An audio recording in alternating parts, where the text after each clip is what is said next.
2026年7月16日每日靈修，有神的愛陪伴，就能平靜安穩。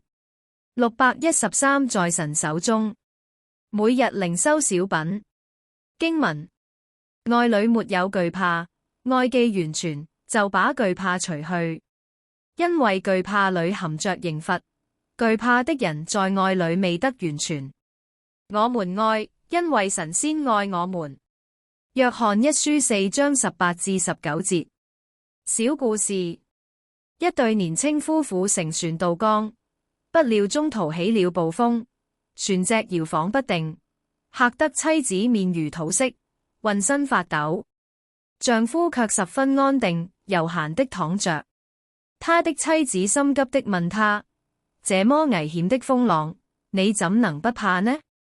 他未回答，卻先從船艙裏抽出一把刀來，對準妻子的胸口反問他：你害怕嗎？妻子說：不怕。假如這把刀是在土匪的手裏，我當然會害怕。可是現在這刀是在你手裏，你當然不會害我，所以我一點也不怕。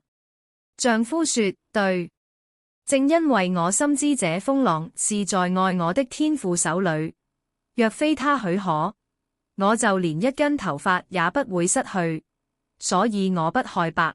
妻子聽了這話，心也放寬了。默想：在每天現實的生活中，我們都免不了有懼怕的時候，我們也擔憂工作、經濟、人際關係等的危機，但是別忘了，有神的愛與我們同在，在愛裏就沒有懼怕。禱告：愛我們的天父，你是我們的磐石，我們的避難所。雖然我們會遇到困難，生活受到很大的考驗，但你的恩典足夠我們使用。